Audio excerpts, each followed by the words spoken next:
Nos ajudem com um like aí, porque o A Deriva é o menor podcast da podosfera e precisamos da sua ajuda. Dá um like para nos ajudar. Eu adoro esse início. Qual é a maior dificuldade em tratar alguém com bipolaridade? Porque eu tô imaginando assim, o cara chega lá, fala contigo, tu confirma que o cara pode ter bipolaridade e começa o tratamento. Como é que tu... Não é essa palavra, mas vou usar ela. Como é que tu confia que o cara vai seguir o tratamento se ele está com essa doença e ele pode ter uma mania ou uma depressão, e aí o cara toma um remédio todo dia, ele tem que criar uma rotina, né? Como é que tu confia que um cara que está nessa situação vai conseguir seguir um tratamento? A maioria das pessoas não vão, né? Mas isso funciona com qualquer tratamento de qualquer condição, né? A maioria das pessoas não tomam o medicamento todos os dias no mesmo horário. Essa é uma realidade, né? Tem um estudo que é super legal, que eles perguntam assim para os médicos: você acha que o seu paciente está tomando remédio regularmente? Eu não lembro exatamente dos números, mas vamos supor que ele falou, sim, 80% está tomando, né? Aí pergunta para o paciente, você está tomando regularmente? Uns 60%. Só que eles colocaram o chip no potinho do remédio. Então eles sabiam exatamente quantas vezes que abriu, quantas vezes que tirou o remédio, né? 20%, 30% estava tomando remédio todos os dias, né? Então, já é natural do ser humano não tomar o remédio todo dia no mesmo horário. Então, quem faz isso já está na frente. Já está na frente. A maioria das pessoas não vai fazer isso, né? Na bipolaridade, você tem esse desafio também, obviamente, como em qualquer outro, né?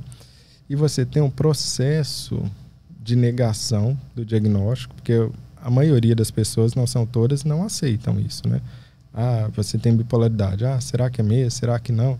Ela vai passar por um processo de negação, depois um processo de aceitação, para finalmente aderir verdadeiramente ao tratamento.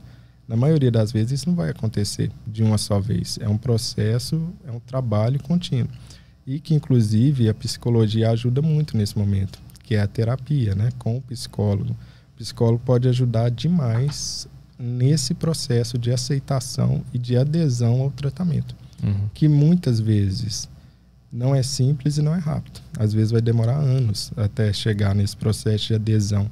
Outras vezes vai demorar pouco tempo, às vezes uma semana, às vezes um mês, né? Então é um processo de paciência e de trabalho contínuo, mas definitivamente não é algo que comumente vai acontecer do dia para a noite, vai ser um processo.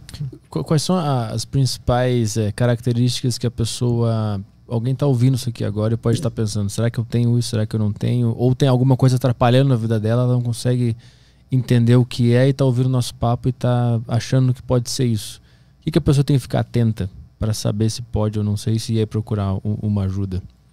Eu acho que primeiro, a questão de analisar a própria família vai te dar uma dica grande sobre a bipolaridade ou não, né? Então você pensa sobre a sua família, se existem aquelas questões que a gente conversou. Segundo, pessoas com depressão na vida repetidas precisam fortemente considerar a sua bipolaridade. Esse é um grande, talvez, vácuo que ainda exista para a gente, né? A pessoa começou a repetir demais depressão, ela precisa considerar isso como bipolaridade e investigar. Às vezes, nessa investigação, vai estar lá que não é bipolaridade nem nada disso. Porém, muitas dessas pessoas aqui vão acabar descobrindo que, na verdade, são bipolares. Começou a repetir depressão demais, fica atento. E o que é repetir depressão demais? 3, 5 depressões na vida, né? Começou a depressão ser demais, fica atento. Por que eu falo isso? Porque a maioria dos bipolares vão estar nesse vácuo aqui, onde que até procuraram tratamento, mas foram diagnosticados como depressão ou como transtorno de déficit de atenção e hiperatividade. Porque, em geral, a depressão na bipolaridade, ela tende a ser mais sofrida, tende a ser mais grave. E com isso a pessoa acaba procurando, mas não recebe o diagnóstico correto. E quantas pessoas, qual porcentagem das pessoas com depressão repetida, na verdade, são bipolares? Fizeram um estudo, se não me engano, na Austrália, bem legal, que pegaram o quê? 100 pessoas ali com o diagnóstico de depressão. Aí era depressão, não de bipolaridade. E falaram, vamos acompanhar esse pessoal 10 anos para ver quantas dessas pessoas, na verdade, eram bipolares e quantas que não eram. No final de 10 anos, qual o resultado? 48%. Metade daquelas pessoas que no começo recebeu o diagnóstico de depressão, na verdade, eram bipolares, quando você olha 10 anos para frente. Então, tá aí a primeira grande dica. Depressão começou a repetir na vida de alguém, precisa pensar em bipolaridade. Ou investigar isso, né? Outro ponto é irritabilidade. Se a pessoa for muito irritada, a flor da pele, irritabilidade não é normal. A gente precisa parar com essa ideia de que ele é irritado, ele é desse jeito, é o jeito dele. Não existe ter jeito, personalidade irritada, não existe isso. Irritabilidade é um sintoma. A irritabilidade, ela gasta demais da nossa energia, do nosso cérebro, para que ela seja natural. A natureza não ia fazer isso. É um processo fisiológico muito complicado ficar irritado. Você pode ver que depois de ficar muito irritado, o que acontece? Você fica cansado, você fica tenso. Por quê? Porque é algo desgastante. Não existe isso. Se a pessoa está irritada o tempo todo, tem que considerar que aquilo ali é um sintoma e procurar ajuda. E esse é o sintoma mais comum da bipolaridade. Não é tristeza, não é alegria. É irritabilidade. É outra dica que fica muito importante. A tua natureza não ia gastar tanta energia à toa, né? Por alguma coisa que não vai te dar nenhum resultado depois, ficando irritado, né? Isso é uma...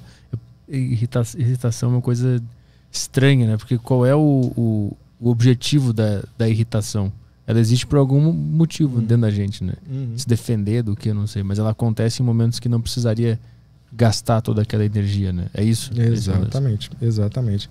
E na bipolaridade é o sintoma mais comum de longe, né? Mesmo essa fase que eu te falei da mania, né? Que é a fase fogão, que eu costumo chamar, as pessoas acham que é euforia, alegria, né? Mas isso acontece na mania pura.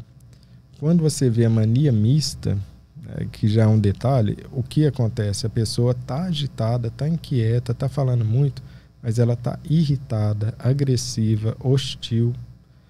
Ela está se sentindo mal, para baixo, mas agitada, inquieta. Então quer dizer que não é só euforia. Pelo contrário, você vai encontrar muito mais irritabilidade. E outro ponto também, impulsividade. Se a pessoa for muito impulsiva, seja em que campo for, mas se for muito impulsiva, precisa desconfiar de bipolaridade. Então a pessoa é depressiva, mas ela é impulsiva ao mesmo tempo. O que é impulso, né? Eu sinto e faço, eu sinto e falo. Não existe pensamento de medir as consequências ali no meio, né? Eu preciso considerar que isso é uma bipolaridade. Não fecha diagnóstico. Só estou dando dica para a pessoa ir buscar a ajuda nesse caso, né? Porque eu preciso pensar na consequência antes de agir.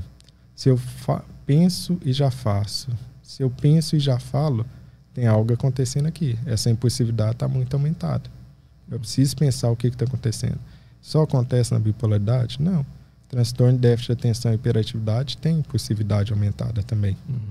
Mas não é a única, né? E muita gente também recebe o diagnóstico errado de TDAH.